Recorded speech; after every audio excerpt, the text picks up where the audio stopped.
A data collection sheet is useful for quickly collecting a whole load of data, and rather than representing it in some fancy diagram or pie chart, we just want to very quickly write down a set of data.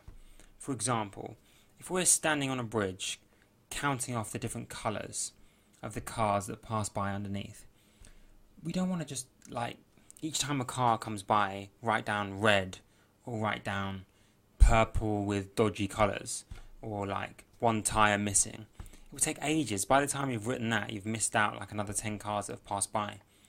We want a quick, easy sheet where we can record our data very quickly. So what that is a data collection sheet. And for the example I just said about a car, the different colours of a car, you could have a sheet that looks something like this.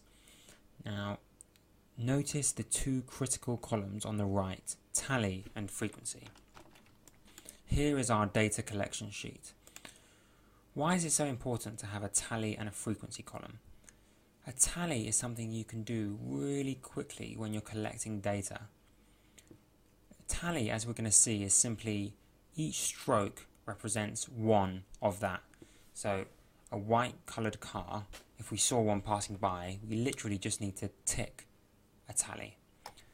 Now, what takes slightly longer, and what you could do at the end of the day after you've done your survey, is you can count up your tallies and then write them as a number, and that's what frequency is. We don't just have a tally column, we have a frequency column where we write down the number that the sum of all the tallies, basically.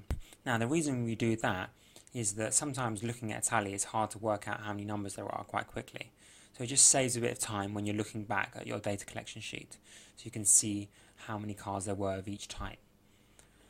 Sometimes you'll be given the data that you need to fill out your data collection sheet with. Other times you just simply need to design a data collection sheet. If you're going to design one, make sure it's pretty much like this, with a tally column, a frequency column, and a type column. The type is simply the different types in the survey. So if you're surveying films, you would do sci-fi, romance, etc. Always good to have an other row, because you never know what might come up. If you're standing on the bridge, there might be a car that's fluorescent yellow or something, and you can just tick other, and then at the end maybe write about what that car was.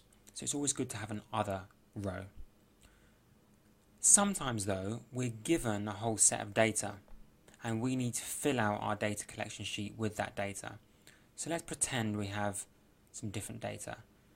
Let's pretend we have 6 white cars that pass by. Let's say we're only looking for about 10 minutes.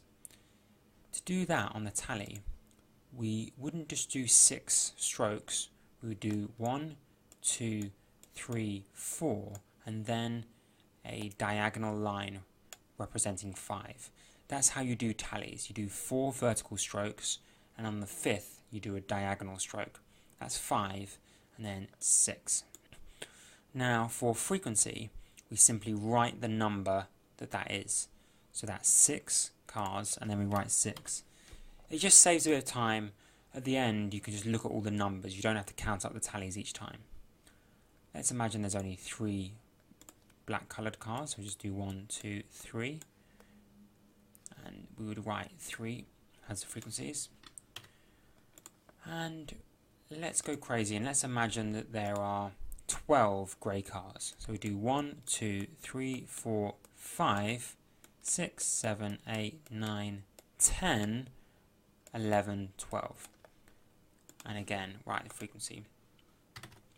Now I don't need to fill out the whole table, but you get the idea. Each time we're filling out the tally and the frequency. In this case, you'd be given the data. It would be part of the question. It would tell you how many different cars there were of each type, perhaps from a bar chart or perhaps just a whole mass of numbers that they give you. But the most important thing to remember from this video is that when you're designing a data collection sheet, first of all, remember to have an other row, and most importantly of all, remember to have a tally and a frequency column.